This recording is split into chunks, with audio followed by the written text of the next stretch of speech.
تازه انگارها، ایجاد نویسندگان نهانبین و ژرف پیما، اندیشه های کلیدی در درک معنی زندگی، هستی و راستی و آیین و عنعنه های اجدادی. تازه انگارها، ظهور آفریده های نوین و بهین ادیبان فلک سیر از رادیوی فرهنگ.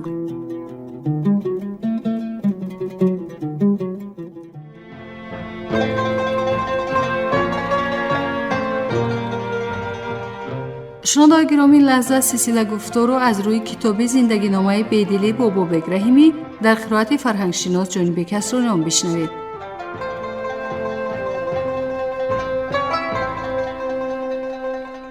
رساله با استفاده از گفته‌های خود بیدل، سرچشمه‌های ادبیات تاریخی و ادبیات موجوده علمی تألیف شده، لحظه‌های اساسی زندگی بیدل را در بر گرفته است.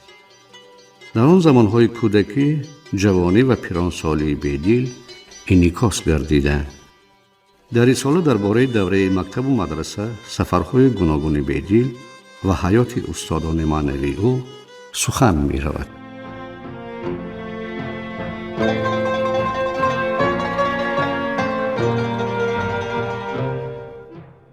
با بابک رحیمی، زندگی نامه بیدل.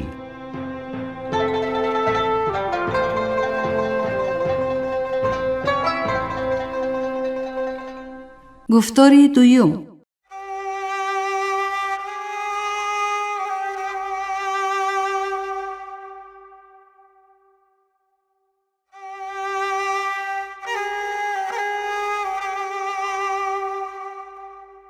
شنونده ارجمند، می باید چند اندیشه در باب زبان مادری بیدل بگوییم.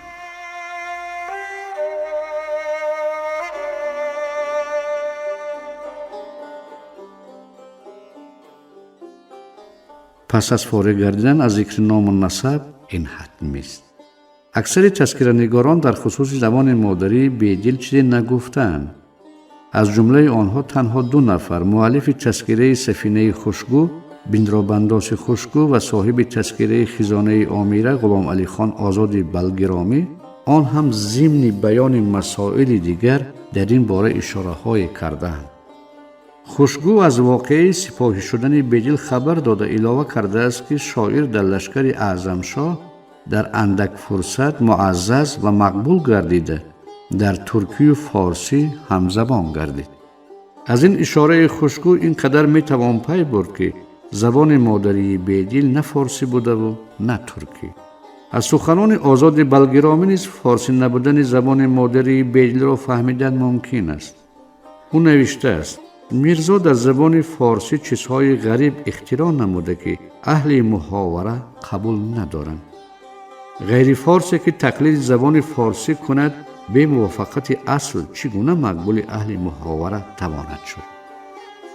طوری که میبینیم آزاد بلگرامی نسبت به بیدل کلمه غیر فارس را به کار برده، تأکید کرده است که کسی که خود فارس نیست و به زبان فارسی شعر میگوید و زبان شعر او به زبان اصلی فارسی موافقت نمی کند، شعر او پسند اهل محاوره یعنی مردم فارسی زبان نخواهد شد.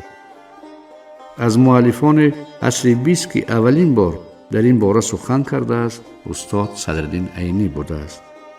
او در اولین ملاحظه های خود دایر به بیدل که سال 1912 در مجله شورا به تب رسید، زبان مادری شاعر را اردو گفته بود.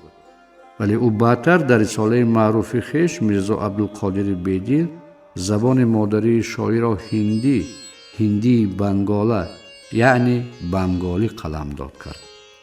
استاد عینی در این خصوص نوشته بود: یکی از باباکلانهای بیدل از آسیای میانه رفته باشد هم پدر و باباهای نزدیکش هندوستانزا بودند. بنابراین زبان مادری او زبان هندو بود. از بس که او در عظیم آباد تولد یافته، روزهای اول جوانیش را هم در همان طرفهای شرقی گذرانیده است، باید زبان مادری او زبان بنگالا باشد. استاد عینی بعد از آن که از ارادهای آزاد بلگرامی به زبان آثاری بیدل و طرفدار این ایرادها نبودن سراج الدین علی خان آرزو یاد می کند، فکر خود را به طریق زل جنبش نموده است. خلاصه که ما از این تفصیلات می براریم این است که بیدل با وجود زبان مادریش هندی بودن، تاجیکی را از مکتب و مطالعه آموخته، یک کلیات کلام را به همه شکل‌های عنعنوی و اختراعیش در این زبان به وجود آورده است. حقیقتاً یک قابلیت بسیار بزرگ علم و ادبیات و زبان داشته بوده است. طوری که می‌بینیم استاد عینی جایی که زبان مادری بیدل زبان هندی بود میگوید مقصدش تأکید این معنی است که زبان مادری بیدل فارسی نبوده، یکی از زبان‌های محلی هندوستان بود. سپس او با مقصد مشخص نمودن فکر خود علاوه می نماید که چون شاعر در عظیم آباد تولد یافته است، زبان مادریش زبان بنگالی باید باشد. سبب زبان مادری بیدل را بنگالی گفتن استاد عینی ظاهراً آن است که زادگاه شاعر شهر پتنه با نام عظیم آباد نیز معروف است در کشور بنگاله واقع است. اما چنان که می دانیم زادگاه بیدل نسبت به کشور بنگاله به یکی از ولایت‌های این کشور ولایت بیهار نزدیکی یا خود تابعیت بیشتر دارد. یعنی این شهر مرکز همین ولایت به شمار می رود و زبان اصلی مردم این ولایت زبان بیهاری می باشد. نفوذ زبان بنگالی در اینجا نهایت کم است. در زمان بیدل در این ولایت شاید نفوذ زبان بیهاری نسبت به دیگر زبان‌ها بیشتر بوده، ولی امروز مروج‌ترین زبان در ولایت بیهار زبان هندی است که در زمان بیدل با نام هندوستانی یاد می‌شد. با نظر داشت دلیل مذکور یعنی بیهاری بودن زبان اصلی وطن بیدل ولایت بیهار و نفوذ کم داشتن زبان بنگالی در این ولایت به گمان است که زبان مادری بیدل بنگالی بوده باشد. از مؤلفانی که فارسی را زبان مادری بیدل نمی حسابند، باز دو نفر دیگر محقق هندوستانی وارث کرمانی و دانشمند ایرانی محمد رضا شفیعی کدکنی را می توان نام برد. ولی اکثر محققان از جمله ابراهیم مومنوف، کاشنات پندیت، عزیزالدین وکیلی فوفالزایی، اسدالله حبیب، سبحان امیرقلوف در عقیده هستند که زبان مادری بیدل زبان فارسی بود. چنانچه مؤلف کشمیری کاشنات پندیت نوشته است: از تذکره ها پیداست که بیدل گرچه زبان مادریش فارسی بود، هندی نیز می دانست. نورالحسن انصاری نیز ظاهراً طرفدار همین فکر است. او در مقاله با نام بیدل و هندشناسی از سنت هندوستی و هندشناسی شاعران فارسیگوی هندوستان سخن کرده راجع به بیدل چنین نوشته است: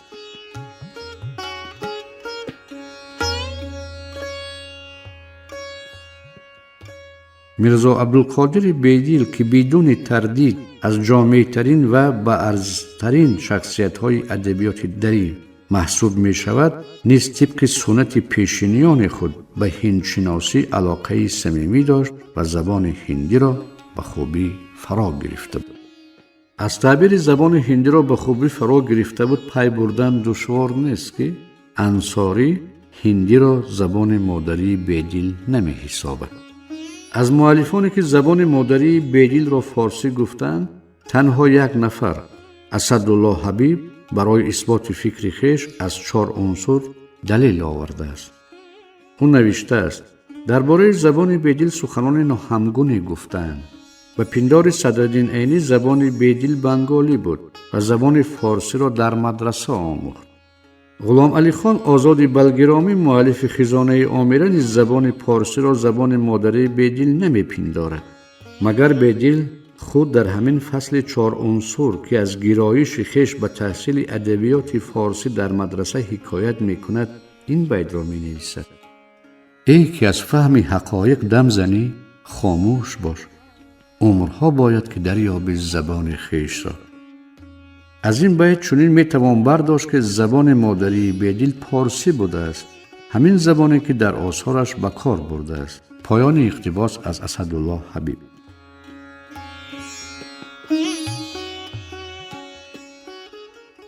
بیتی که حبیب به حیث دلیل اقتباس کرده است جزء یک قطعه است که در 4 عنصر در بخش ترجمه حال شاعر درج گردیده.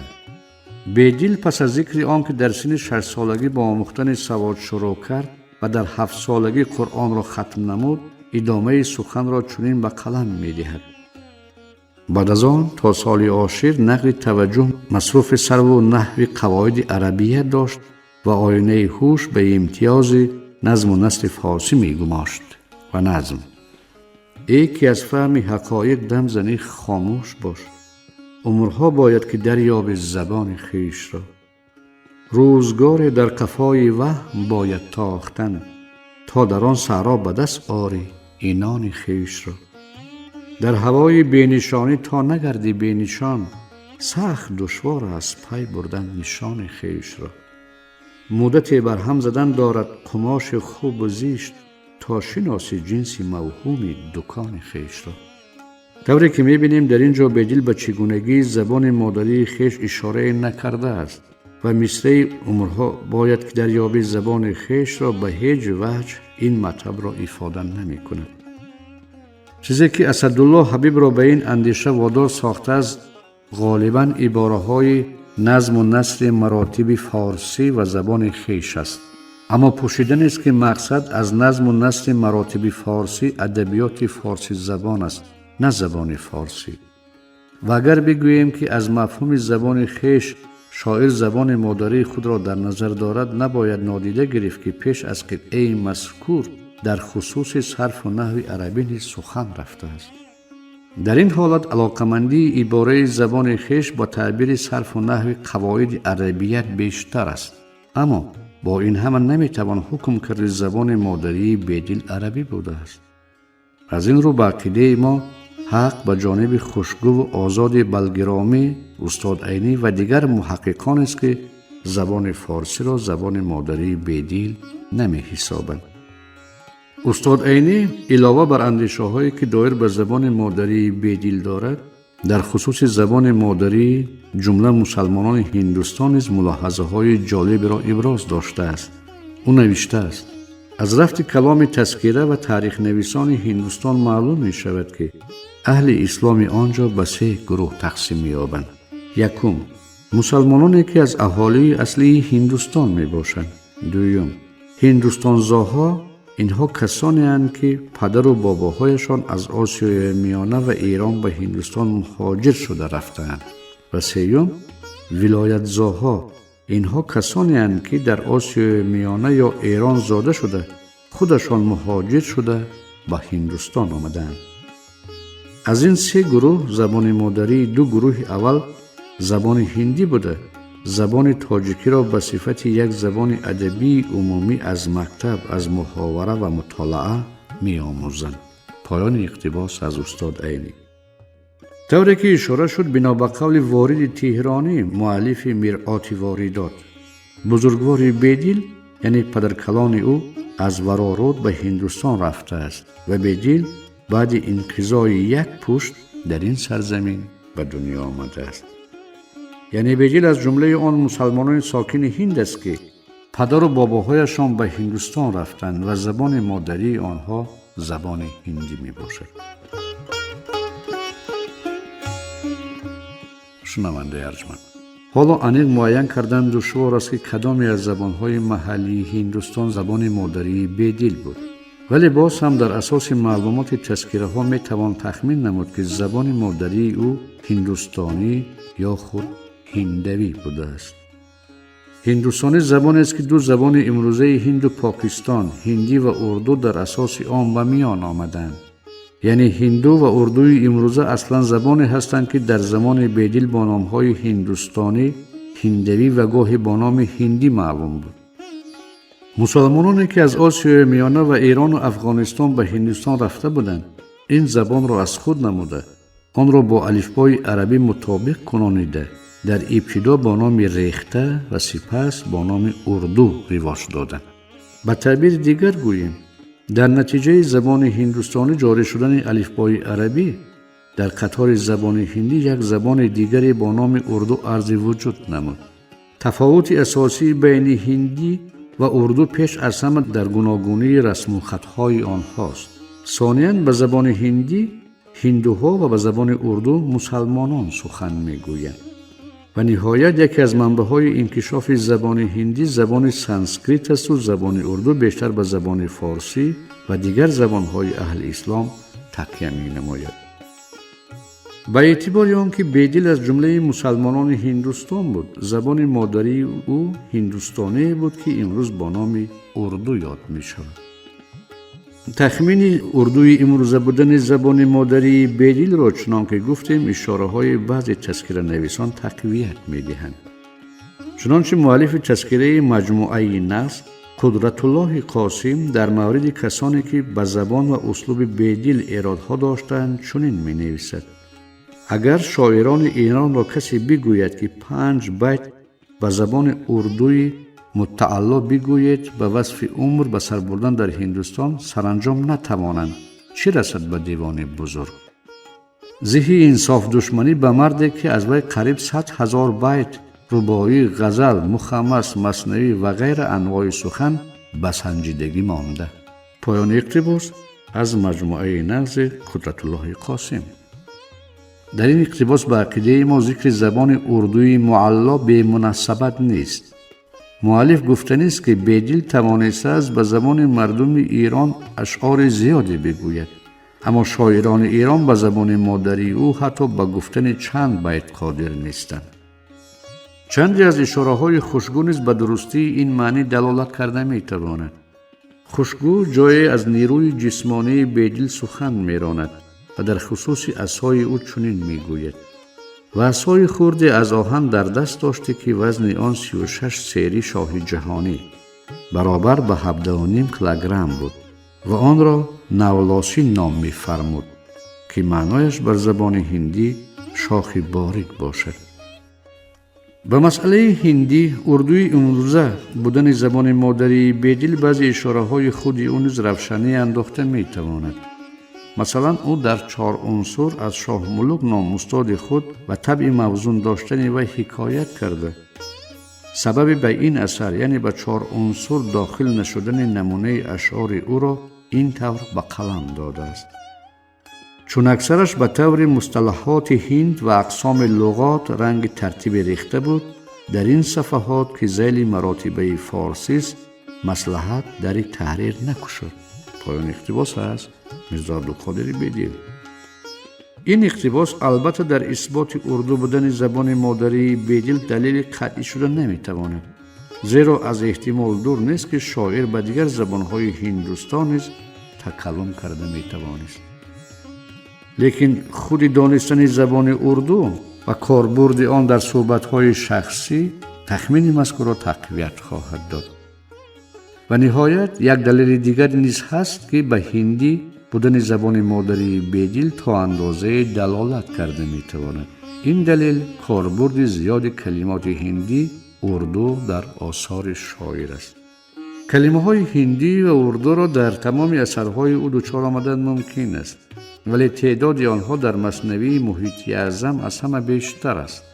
کلمه های پان برگ یک نوع درخت، بیره یک نمود داروار، چونه آهک، اگال آب دهان و غیره از همین قبیل.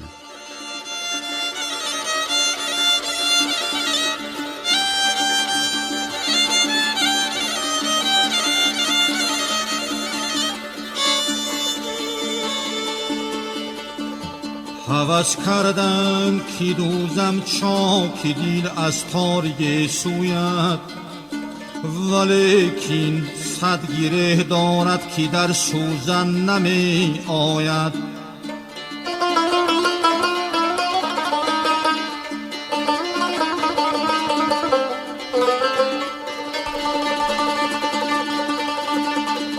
یک عمر دیگر نیکبد آزار کشیدم، این بود گناهم که دل آزار نبودم.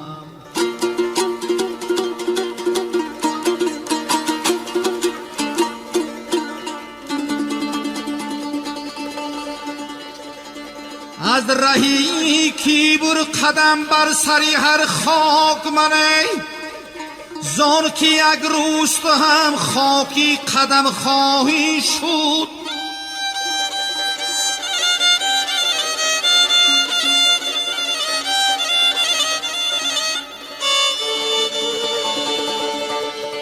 نامی نکو نتیجه عمری ابد دهد، هرگیز نمیرد آن که نمرده است نام او.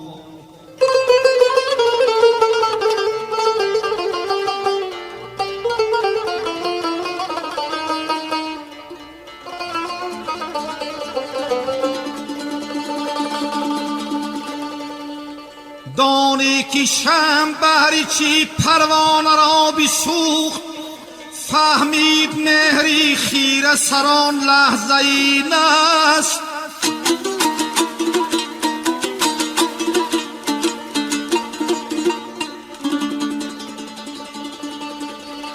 با جانان راز دل گفتم خطا کردم ندانستم، که باید داشت پنهان را دل از یار جانی هم.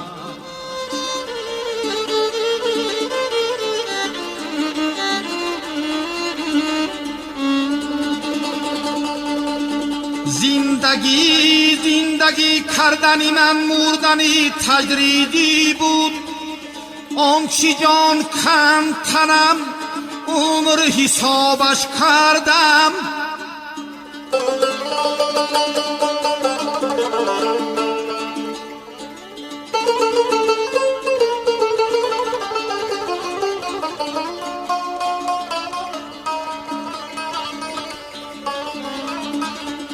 نفس هر دم ای قصری عمر خیشته می کند به دل، پای تعمیر این ویران نمیمان چنین باید.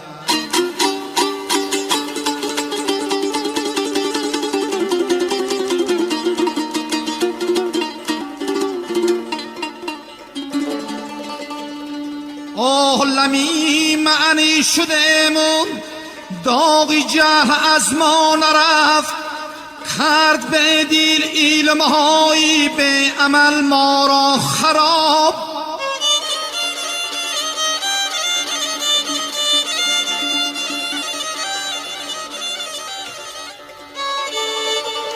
کرد به دل علمهایی به عمل ما را خراب.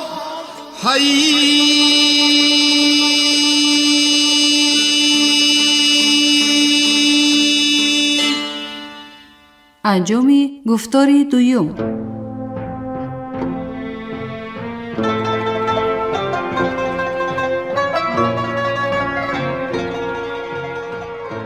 سامعین ارجمند، شما سلسله گفتار رو از روی کتاب زندگی نامه بیدلی بابابک رحیمی در قرائت فرهنگشناس جانی کسروریان شنیدید.